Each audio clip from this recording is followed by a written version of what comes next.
Senhores, boa noite. Nobres causídicos, doutos promotores, caríssimos membros do júri, senhoras e senhores, boa noite. Meu nome é Alexandre Rodrigues Vieira, advogado, formado nessa instituição de ensino, nesta noite no papel de juiz deste colégio tribunal. Gostaria de agradecer a presença de todos e tecer algumas considerações. O tempo regimental é de 20 minutos para apresentação e 10 minutos para réplica e alegações finais. Não serão admitidas intervenções nas apresentações. Qualquer questionamento ou solicitação urgente deverá ser direcionada por escrito a mim. Se houver qualquer interferência por parte da plateia ou qualquer pessoa presente nesse tribunal, será solicitado que se retire. Só um complemento: não será permitido esse tipo de diálogo durante a apresentação. Igual o senhor levantou, essas coisas. Na hora de começar a apresentação, não admito mais. Tá? Quem quiser, por exemplo, ficar do lado da acusação, defesa, não tem problema. Eu só não quero trançando. Por quê? Para não tirar a atenção de quem estiver aqui na frente apresentando. Voltaire disse uma vez que posso não concordar com nenhuma das palavras que você disser, mas defenderei até a morte o direito de você dizê-las. E minha função hoje é efetivar esse ensinamento. Sem mais delongas, aos 23 de novembro de 2011, declaro aberta a segunda audiência de julgamento do segundo semestre do Tribunal do Júri da Faculdade de Novos Horizontes. Dessa forma, passo a palavra à acusação pelo tempo regimental de 20 minutos.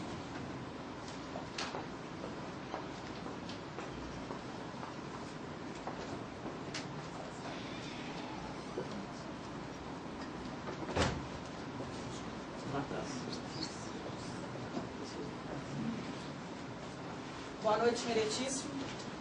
Boa noite, colegas do Conselho de Sentença.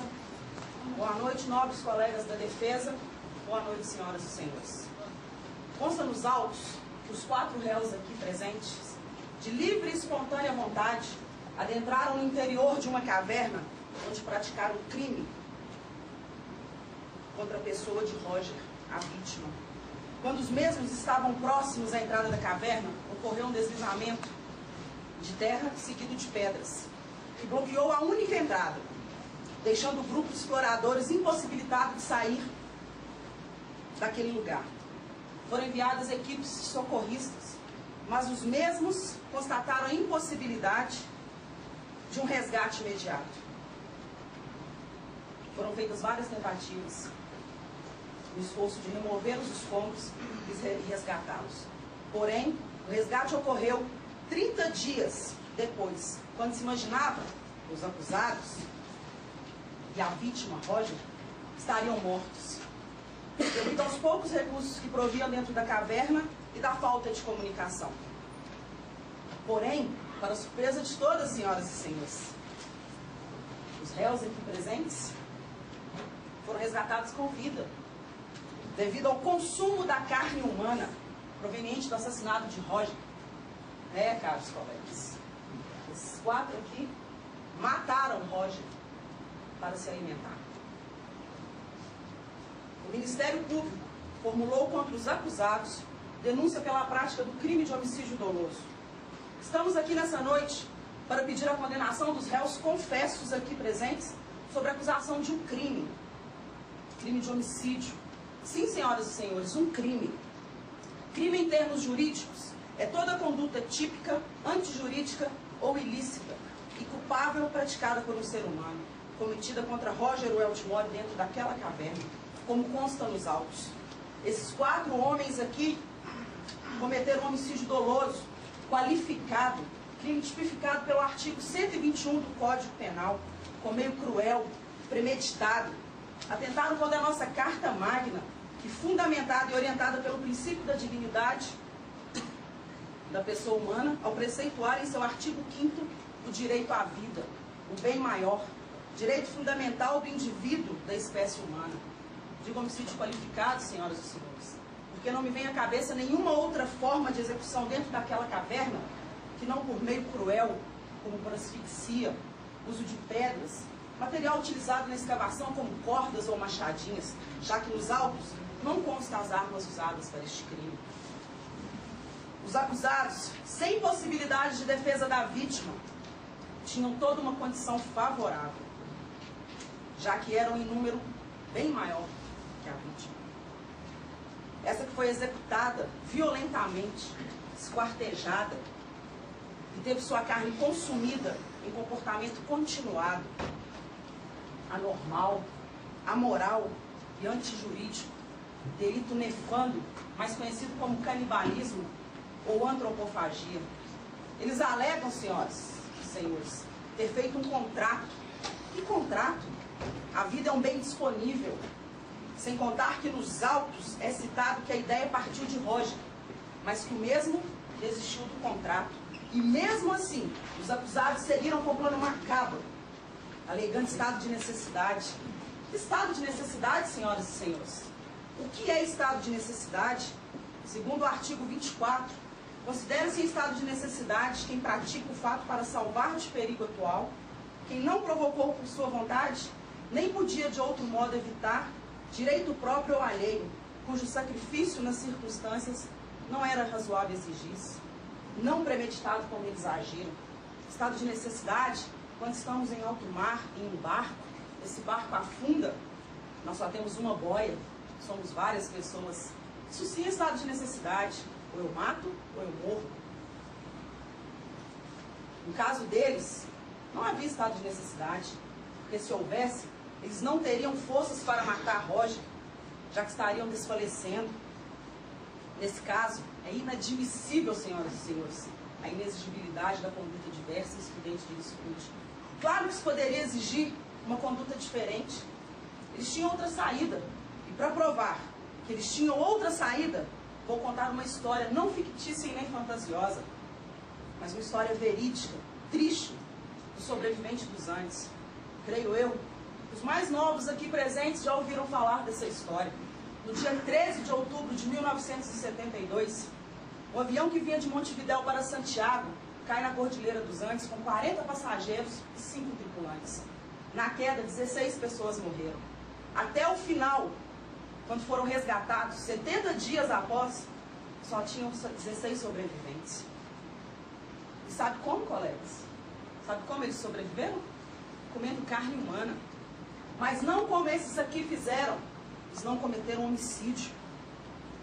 Como qualquer animal racional, no 10º dia, digo no 10º dia, eles passaram 10 dias sem água, sem comida. Eles ouviram no rádio que as buscas haviam cessado. Aí sim decidiram que para sobreviverem até o resgate, até um possível resgate, eles começaram a comer carne dos que já haviam morrido. E à medida que iam morrendo, eles davam a permissão. Os sobreviventes ali, moribundos, davam permissão para que seus colegas comessem a sua carne para que assim conseguissem sobreviver até um possível resgate. Imaginemos, amigos, que terrível era a situação desses sobreviventes. No frio, fome, sede. Não é um friozinho, não. É um frio abaixo de 0. Vocês imaginam que situação terrível era deles? Eles tinham frio, muito frio. Ouvimos que Roger foi um Marte. Que Marte, senhores? Que Marte morre contra sua vontade? Marte, sim, foram esses que no leito de morte autorizavam que seus amigos comessem de sua carne, pediam para que seus amigos comessem de suas carnes para que sobrevivessem. Ao relato de um sobrevivente que alguns amigos, enquanto esses sim amigos, não esses aqui, amigos, se encontrava no leito de morte, pediu para que tivesse sua carne comida e que quando encontrasse a sua mãe, dissesse a ela que ele viveria para sempre neles. Isso sim é ser Marte. Isso sim.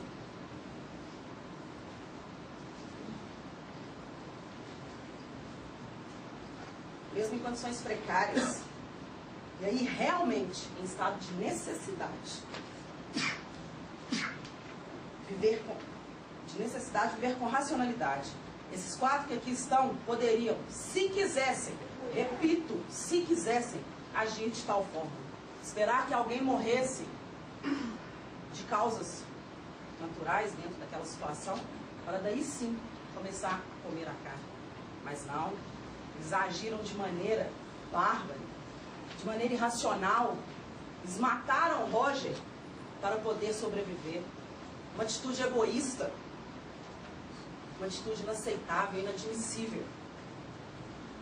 Seria risível se não fosse trágico, mas mesmo nessa tentativa de livrar os assassinos da pena cabal a que fazem jus, nossos colegas da defesa serão obrigados a reconhecer que aconteceu um crime de homicídio, que o Roger Weltmore foi a vítima e teve seu cadáver vilipendiado, profanado, consumido e digerido por seus algozes carrascos. Falo a vocês, nobres colegas do Conselho de Sentença, esses 4 aqui agiram em estado de necessidade? Que estado de necessidade é esse? Se tiveram tempo de pensar, de articular, de formular a forma como matariam, esquartejariam o Roger e comeriam sua carne. Que estado de necessidade é esse? Eles tinham risco iminente? Que risco iminente, senhores? Esses 4 aqui agiram de forma cruel, não dando a Roger nenhuma chance. Nenhuma chance, senhoras e senhores.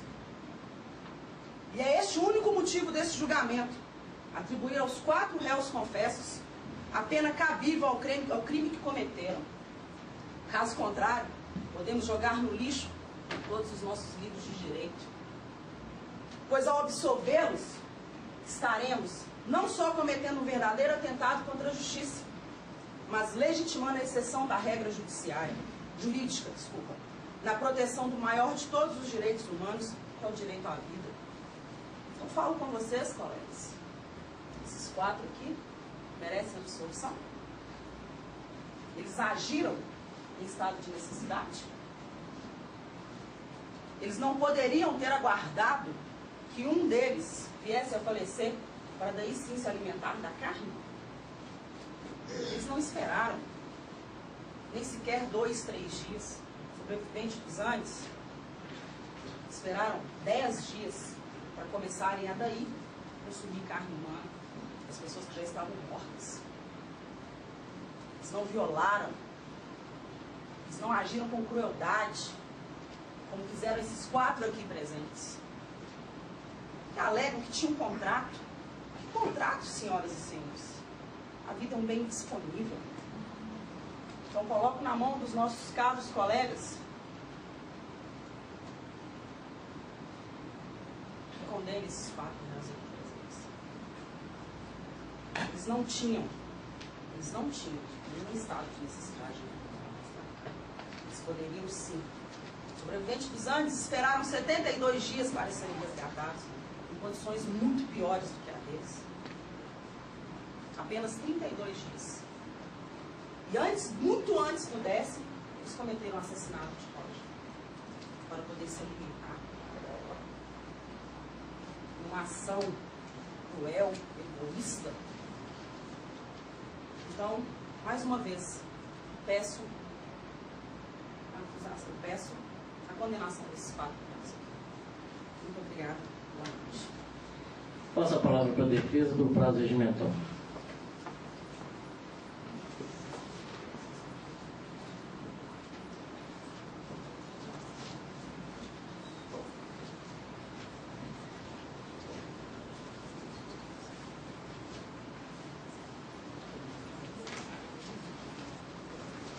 Bom, senhores, desculpem, até para me arrumar, eu fiquei um pouco descabido em razão das palavras.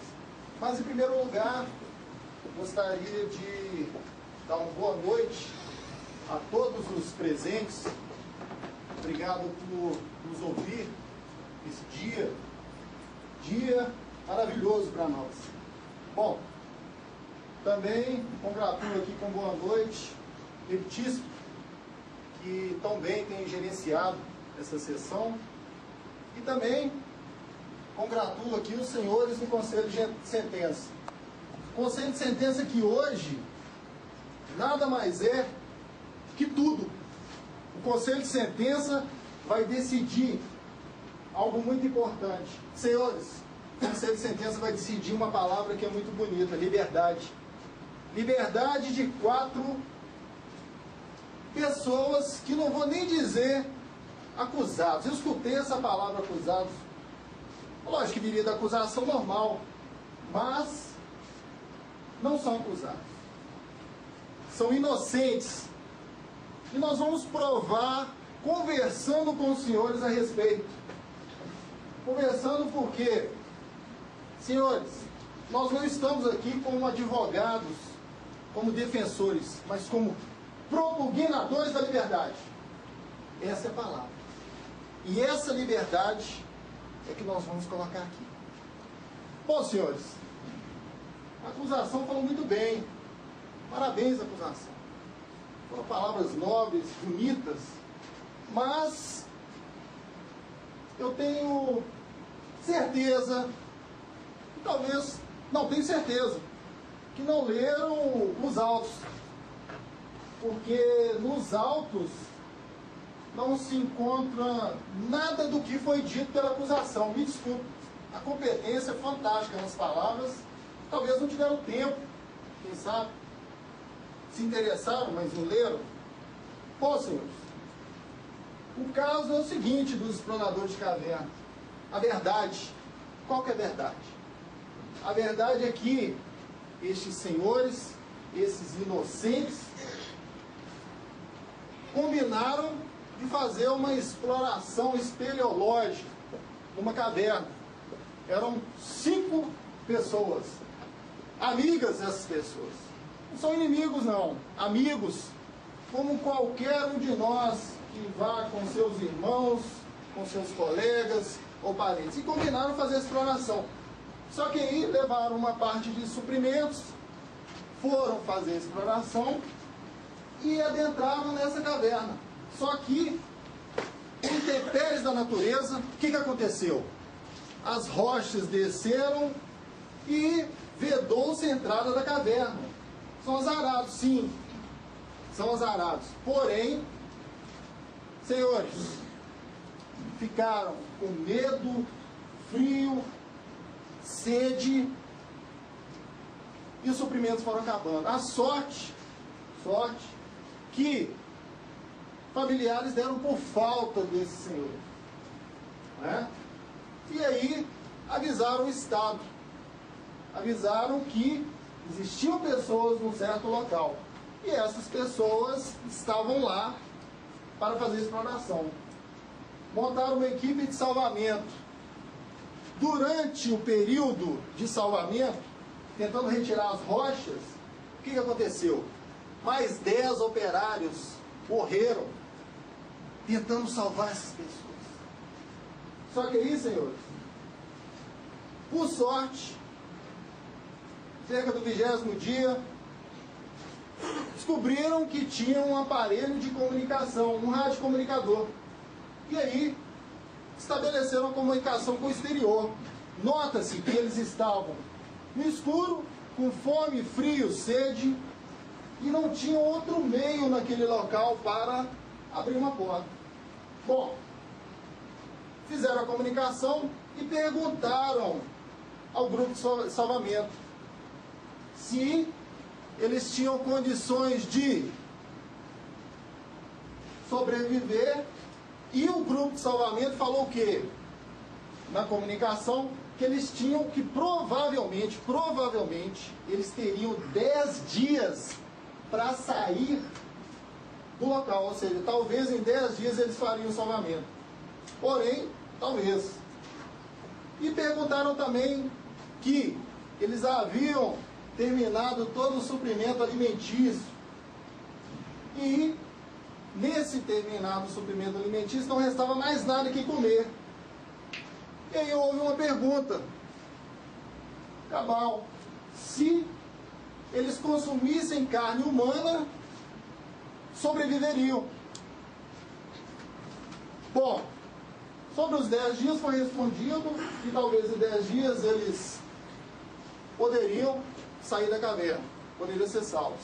Só que, na questão de responder sobre carne humana, omitiram-se advogados, omitiram-se médicos, religiosos e etc. Deixaram sozinhos os 5.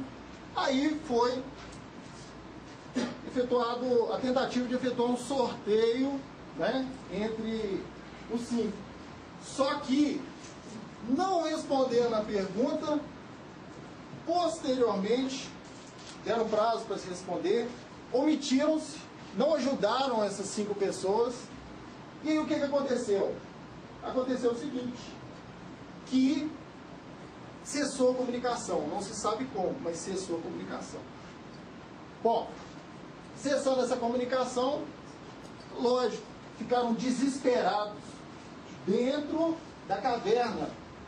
Pense, desesperados, sem ninguém para ajudar. E aí, senhores, eles fizeram o sorteio, ideia do Roger Wetman, né? Fez o sorteio, e aí nesse sorteio, durante esse prazo, ele tentou desistir. Mas aí, os próprios amigos dele falaram, não vamos desistir nesse momento, porque não temos nada para comer. O desespero foi abalando, o raciocínio foi acabando. Bom, e aí o Roger Wetman não é um sujeito sortudo, ele foi sorteado e morto por seus companheiros. Bom, senhores, vou me reportar aos autos. Reportar os autos, senhores. Nos autos do processo, na página 20, o que fala? O resultado foi contrário ao Wetman e ele foi morto e consumido pelos seus companheiros. Não fala se ele suicidou, se ele tropeçou, caiu, ou se ele morreu por inanição, que pode ter acontecido, é uma hipótese. Bom, no segundo parágrafo fala, depois do resgate dos réus e depois de completada a convalescência no hospital, onde foram tratados por desnutrição e choque, todos foram indiciados pelo assassinato de Roger Wetman. Bom, senhores, são os autos do processo. O que a acusação não disse. Senhores, nós falamos o seguinte. A acusação disse que usaram esses inocentes para se alimentar, como se fosse algo fácil. Não foi fácil, senhores. Só para exemplificar, não tinha um rato para que eles comessem. Passasse um rato, poderia até comer o rato. A fome é negra. Porém, não tinha.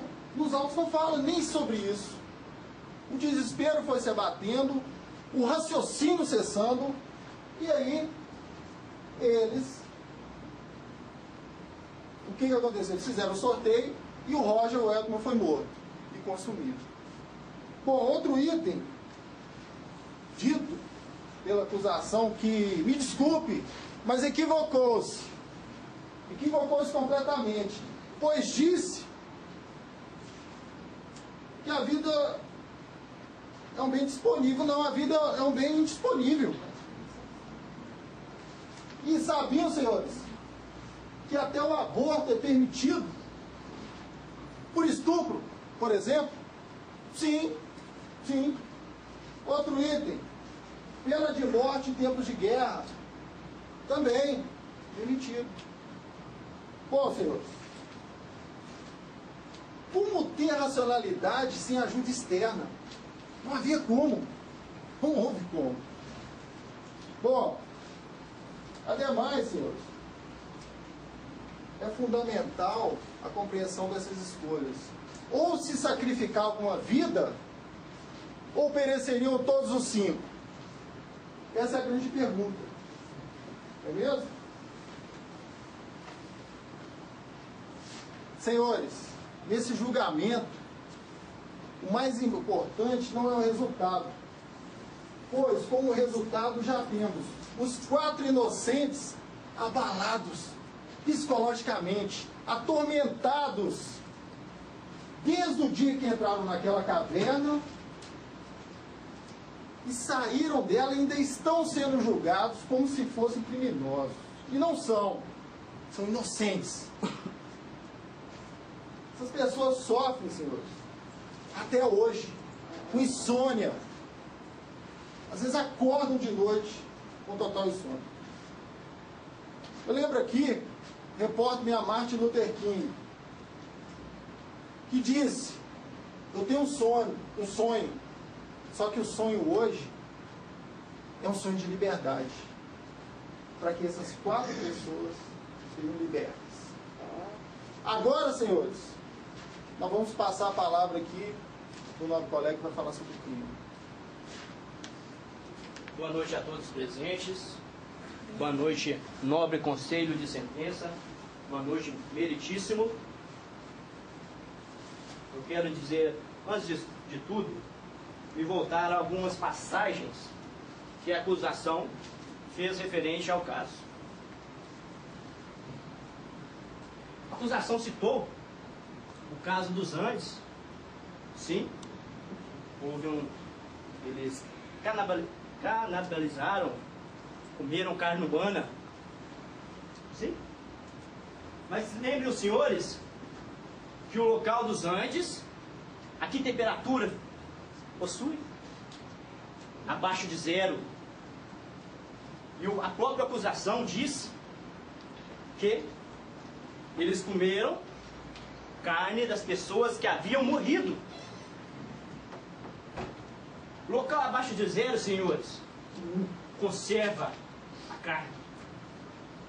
Eles poderiam ter morrido vários, está a carne sendo conservada.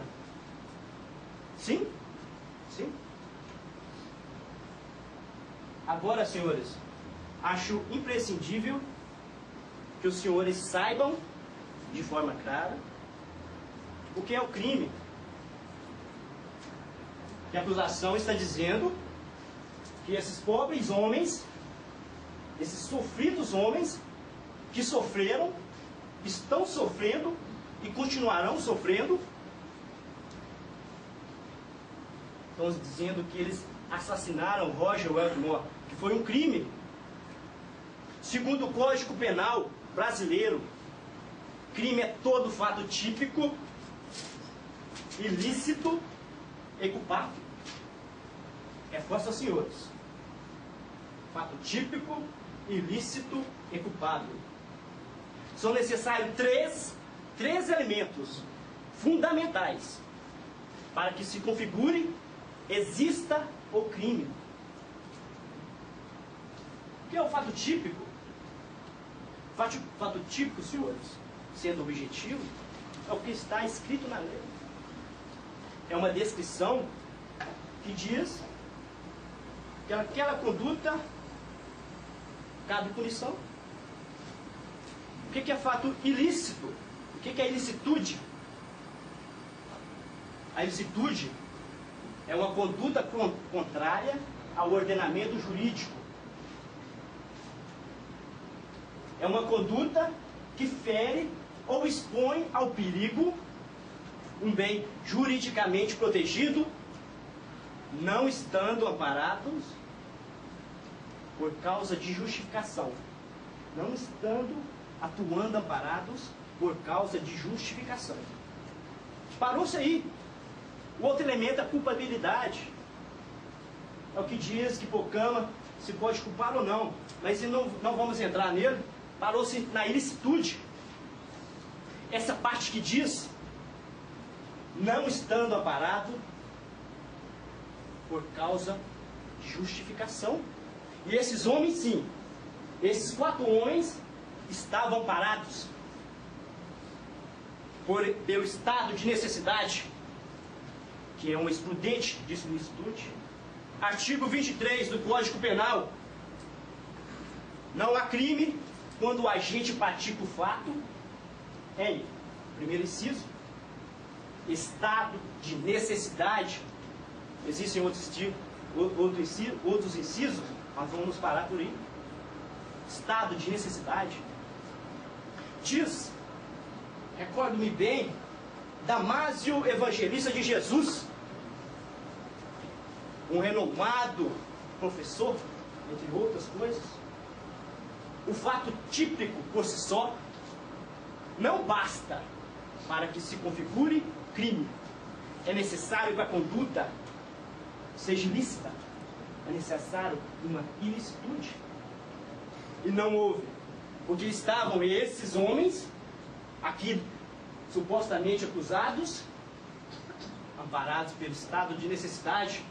Artigo 24 do Código Penal Brasileiro diz: considera-se em estado de necessidade aquele que pratica o fato para salvar de perigo atual que não provocou e nem podia de outra forma evitar, direito próprio ou alheio, nas circunstâncias cujo sacrifício nas circunstâncias não era razoável. Vamos reportar, senhor, ao pensamento. Quando há duas pessoas em um barco ou uma canoa, vão pegar no rio, e essas duas pessoas, por ironia do destino, vêm a cair, ou uma só que seja, e essa não saiba nadar, essa pessoa vai se afogar, ou ter um início de afogamento, vai se debater, vai procurar o ar, e a outra, tentando ajudar, vai ao encontro, dentro d'água também. Essas pessoas vai se configurar no mesmo estado que a primeira.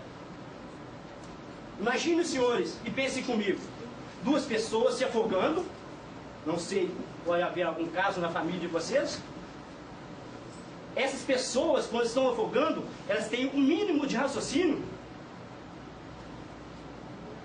Elas vão tentar sobressair uma sobre a outra, talvez até afundar a outra para tentar pegar o ar, na ânsia pela vida, na ânsia por se manter vivos.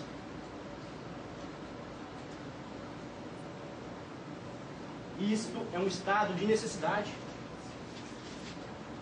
Senhores, ficou comprovada aqui a excludente de ilicitude, porque estavam em perigo atual. Perigo atual, constante e contínuo. Haja visto que morreram 10 pessoas tentando desobstruir a passagem, a única saída. E continuavam depois desse acidente, pessoas ainda tentando desobstruir. Quem poderia garantir que não ocorresse nenhum outro desmoronamento interno também? Quem poderia dizer que eles não poderiam morrer de inanição? Haja vista que o nobre doutor Wendel disse o que consta nos autos. Após serem resgatados, foram tratados de desnutrição e choque. Doutor, o senhor tem 1 minuto para concluir. Beleza. Eles estavam em estado de necessidade, porque eles estavam psicologicamente afetados pela incerteza se poderiam sair daquela situação, daquele local, situação insuportável. Era inevitável que um bem juridicamente protegido fosse parecesse para que outro bem juridicamente protegido resguardasse. Uma vez que não existia nem vegetais nem animais, nem uma barata sequer para eles comerem. Júlio Fabrini, Mirabete, penal renomado, diz: o estado de necessidade pressupõe um conflito entre titulares lícitos, legítimos, em que pode perecer licitamente para que o outro sobreviva. Doutor, o tempo do senhor encerrou. Passa a palavra para a acusação das suas alegações finais.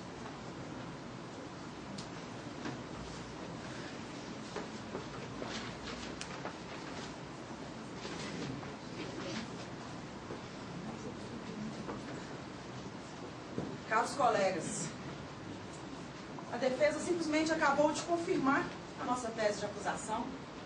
Estado de necessidade, crime. Estado de necessidade é quando não há socorro.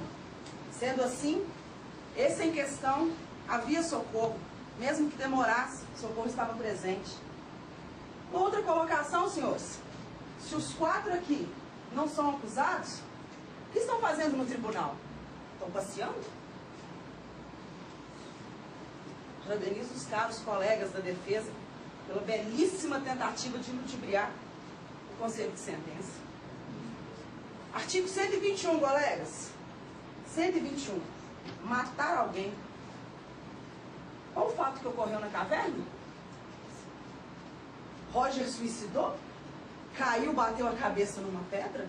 Ele foi assassinado de forma cruel. Ele foi morto por esses 4 aqui presentes. Ele foi morto. Então, nobres colegas, só para afirmar o que os nossos nobres colegas da defesa concluiu para nós da acusação, esses 4 aqui são culpados pela morte de Roger. Ficou meio cruel. Só mais uma colocação. Quando a gente está em no caso deles, uma caverna, precisava de uma carne geladinha para comer? Porque nos Andes, a temperatura era abaixo de 0. Nem por isso era diferente. Porque eles estavam numa caverna, a carne era mais quentinha, quem estava nos Andes era mais geladinha, era melhor? Que ironia, senhores. Eles mataram para comer. E quanto aos Andes, que a situação era pior, eles estavam passando frio abaixo de 0, fome, sede. Vocês sabem como que o gelo queima a pele, senhoras e senhores? Vocês têm noção de como o gelo queima a pele? A boca? Vocês têm noção do que é comer uma carne humana com a boca estourada daquela maneira? Não, os queridos queriam carninha quentinha. Porque na caverna a carne era quentinha. Ah, façam-me favores, senhoras e senhores. Eles cometeram um crime diferente de ser no gelo, de ser na caverna. É um crime. A diferença é que nos Andes a temperatura era aquela. Então isso, podemos dizer que isso facilitou de alguma maneira o consumo? Podemos até dizer que sim. Mas isso não tira a culpa desses 4 aqui de assassinato. Vou passar a palavra para o meu nobre colega da acusação. Ele vai finalizar. Obrigada. Boa noite, Excelentíssimo. Boa noite a todos do Conselho de Júri. Boa noite a todos os presentes. Um grande prazer que eu tenho aqui de agradecer ao meu caros colegas de defesa por esse floreamento central da história. Porque vocês acabaram de narrar por uma história de verdadeiro homicídio desses 4 homens. Muito obrigado pelas belas palavras de liberdade. Liberdade? Roger teve liberdade? Teve. Caros colegas dos júris, quero que se ponham a si mesmo, ou até seus familiares. Seus familiares teriam liberdade de sair morto daquela caverna? Imagina um irmão, um esposo, uma filha. Quem sabe? Isso é liberdade? Caros colegas, liberdade? Roger teve liberdade naquele dia de escolha? Estado de necessidade foram citados pelos meus colegas, mas como eles constam no alto, né, esqueceram de falar de um pequeno detalhezinho. Vocês tiveram tempo para programar um sorteio, um contrato em estado de necessidade? Peço aqui a presença de uma nobre colega para falar sobre o artigo 24 da Constituição, Código Penal.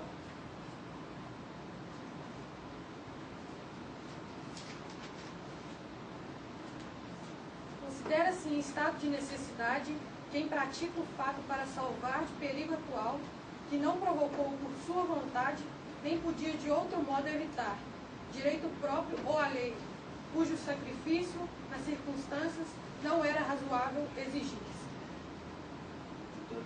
Com todo respeito, senhoras e senhores, está na lei praticar fato ou salvar de perigo atual. Atual? Quantos dias eles estavam programando um sorteio para quem morrer? Roger foi sorteado? Sim, ele deu a ideia. Mas consta nos autos também, nossos colegas de defesa não falaram, que ele desistiu do contrato. Contrato sobre a vida? Vida? Será que somos capazes de colocar a vida num contrato? Um bem maior da nossa sociedade? Não compreendo esse estado de necessidade posto pelos nossos colegas. Então, assim, gente, peço a vocês, com todo respeito ao tribunal, ao meritíssimo, não sou capaz mais de defender alguém, porque a gente, se for assim, não tem o porquê ter leis, ter uma Constituição vigente no país. Sinceramente, se vocês, caros colegas do júri, não condenarem certas pessoas como essas de atos cruéis, eu vou deixar de estar aqui na frente, ser um operador do direito. Posso aposentar meu paletó. Pra quê? Não preciso disso. Sou muito mais colocar uma Bíblia debaixo do braço e orar a Deus por não acontecer tal barbaridade como esses 4 cometeram com Roger dentro daquela caverna. Muito obrigado, meritíssimo. Boa noite. Passo a palavra para a defesa, para suas alegações finais, pelo prazo regimental.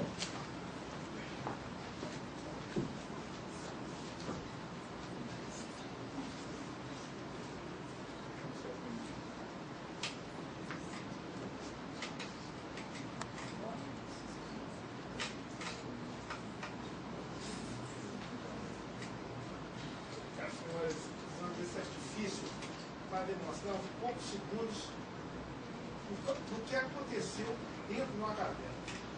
E, oportunamente, já rebatendo, porque me lembro bem desse caso dos Andes, que tinha claridade e comeram carne de pessoas que já tinham morrido na queda desse avião. Não houve necessidade para isso. Eles se alimentaram de pessoas que já estavam mortas. Veja bem, quiseram iludir, contando um caso de semelhança tão vaga, que não se aproxima à realidade em que viveram essas pessoas, presas dentro de uma caverna escura. Porque aqui eu consigo ver você. Pensa bem, meu amigo. Caros jurados. A acusação chega dizendo coisas assim que não estão nem nos autos presentes. E não demonstrando clareza. Simplesmente explanando. Não preciso nem de estar com os autos, nem de ler nada, porque essa acusação não atinge em nenhum momento os fatos.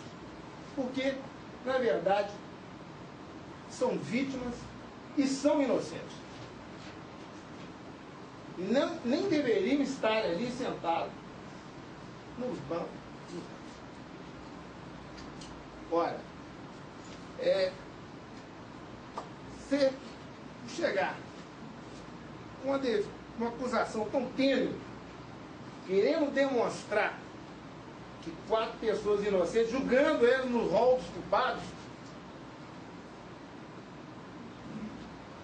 sendo que ali pessoas fragilizadas que vão ter que acompanhar pelo resto das suas vidas, sendo inocentadas com essa tragédia, porque conseguiram sair da caverna, mas a caverna está dentro deles. Peço que atentem bem, porque esses 4 que estão sentados ali nem deveriam estar sendo acusados, porque houve um consenso para que se fizesse tipo uma loteria. E ele, infelizmente, recaiu em cima dele. Agora, veja bem. Olha ali ao lado, veja Jesus Cristo. Era inocente também, mas nem por isso deixou de ser crucificado. Peço que atentem bem, porque isso pode mudar a vida dessas 4 pessoas que estão ali sentadas pelo resto da sua vida. Uma condenação não seria justo para que essas 4 pessoas, pelo que passaram. E aqui tenho que vir pedir a vocês que absolvam os 4, porque são vítimas ali sentados. Não vejo no rosto abatido de nenhum dos 4 semblante, e acho que agora é a hora de vocês decidirem, porque vocês que têm todo o poder estão delegados a isso para dar o que eles merecem. O que eles merecem é serem todos os 4 absolvidos. Suspendo a sessão nesse momento. Ah, ele vai falar? O Morita vai falar do problema. Bom. Sim, eu vou entrar aqui falando, com todo respeito a todos. A acusação, mais uma vez, brilhantemente, tenta ludibriar o conselho de sentença. Mais uma vez, a acusação não se ateve aos autos. Não se ateve aos autos. Senhores da acusação, o que não está nos autos não está no mundo, senhores. Os senhores não leram os autos. Eu esperava que pelo menos durante esse júri os senhores lessem os autos. Infelizmente não leram. A doutrina, bem falada, do meu nobre colega, que também fez aqui a defesa, e falou muito bem, todos dois. Porém, senhores, a doutrina está do nosso lado. Não é mesmo, senhor? A doutrina fala abertamente. Foi falado aqui sobre estado de necessidade. Não é crime, nunca foi, nunca, jamais, em tempo algum. Nunca foi. Foi provado aqui. A acusação não provou nada. Falácias. Querem enganar os senhores. Não se deixe enganar. Palavras bonitas, lindas, trocaram, um valor, leu. Mas até o momento nada. Eu esperava que até o final do júri os senhores me convencessem. Senão eu também os acusaria. Não há como. Bom, senhores, neste momento pedimos absolvição por convicção, por sermos operadores do direito. Neste momento, me reporto aqui, minha consciência, minha nobre faculdade, onde eu formei, Novos Horizontes. Lá nessa faculdade, tem um corpo docente, deve ter até hoje, há muito tempo eu me formei lá. Um corpo docente que sempre prezou pelo rigor. E o rigor tem que estar aqui neste momento. Rigor que pega liberdade, sim. Os senhores da acusação são contra a liberdade. O que é isso? Liberdade, sim, senhores. Eu acho que os senhores não sabem o sentido de liberdade. O rigor do corpo docente da nobre faculdade Novos Horizontes sempre se apegou nisso. E por isso estamos aqui, para defender e sermos propugnadores, sim, da liberdade. Peço veementemente, senhores, absolvição por convicção, sim, destes senhores. E temos a certeza disso, pelo que foi provado, por tudo que foi dito. Agradeço a acusação pelas palavras malditas dos senhores. Palavras que, com certeza, essa comissão de sentença jamais acreditará. Temos certeza disso. Eu quero aqui, senhores, agradecer a todos os ouvidos e que a liberdade seja dada a todos os 4 por tudo que sofreram, por todas as noites mal dormidas, por tudo que estavam dentro daquela caverna. E naquela caverna sofrem até hoje. Até quanto tempo os senhores querem que eles sofram? A vida toda. Já pagaram pelo crime que cometeram. Será que é eternidade?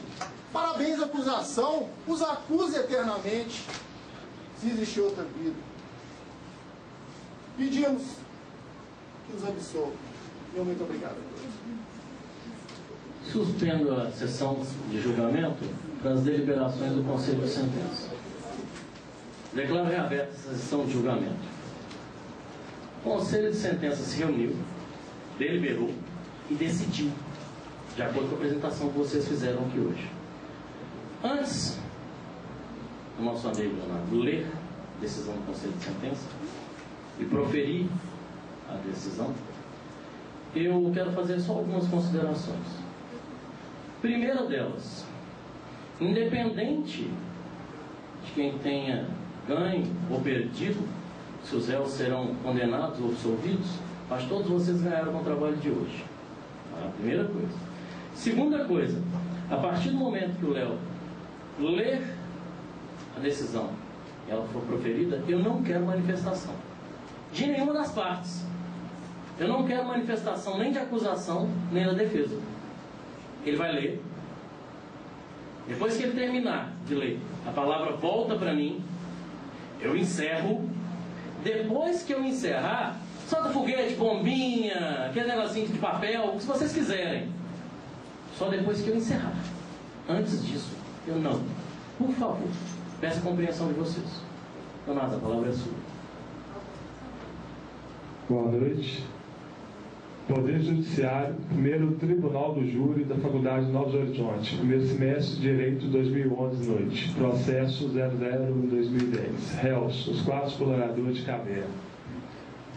Tendo em vista que os dignos promotores de justiça não descreveram nenhum recurso que tenha se validado aos réus para a impossibilidade de defesa da vítima, limitando-se a apontar com razões para denunciar os réus pelo crime qualificado, exclusivamente pela maneira que os fatos se desenrolaram, sem, ao menos, verificar a situação fática do ocorrido, estado de necessidade, que, ao meu ver, insuficiente a fundamentar a condenação. Decisão. Isso posto por força de deliberação proferida pelo Conselho de Sentença, que julgo improcedente a acusação formulada na pronúncia contra os réus qualificados nos autos, absolvendo-os do delito de homicídio, devendo ser expedidos os devidos alvarás de soltura. Auditório 1 do primeiro Tribunal do Júri da Faculdade de Novos Horizontes, nessa capital, 23 de novembro de 2011. Registre-se e cumpra-se. Juiz Alexandre Rodrigues Vieira. Leonardo, muito obrigado. Pode voltar ao seu lugar, por favor? Só um minuto.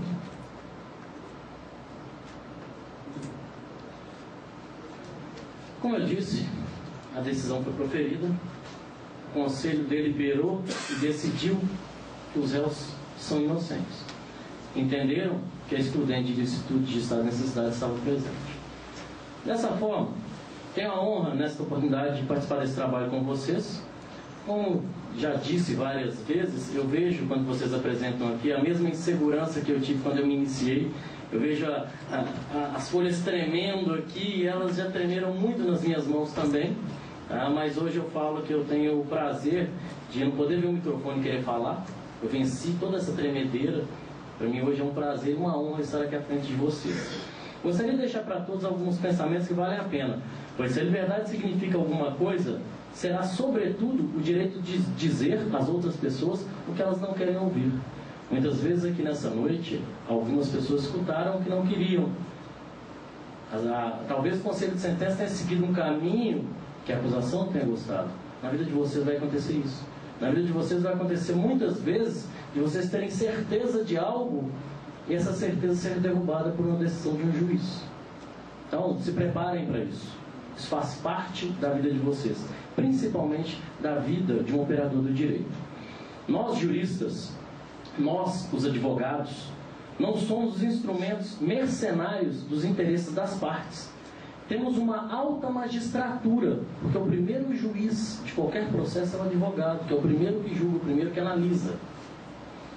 Tão elevada quanto as que vestem as togas presidindo os tribunais. Somos os auxiliares naturais e legais da justiça. E pela minha parte, sempre que diante de mim se levanta uma consulta, Se formulo um caso jurídico, eu o encaro sempre como se fosse um magistrado, a quem se propusesse resolver o direito litigiado entre as partes. Por isso, não corro da responsabilidade, senão quando a minha consciência a revele. Da mesma forma que você precisa de ar para respirar, você precisa da oportunidade para obter sucesso. Só que você precisa fazer mais do que apenas respirar o ar fresco da oportunidade. Você precisa usá-la. E isso não depende da oportunidade, depende de você. Pode ser a melhor oportunidade do mundo. Se você não souber usá-la, de nada adianta. Dessa forma, declaro encerrada essa sessão de julgamento. Tenha uma boa noite.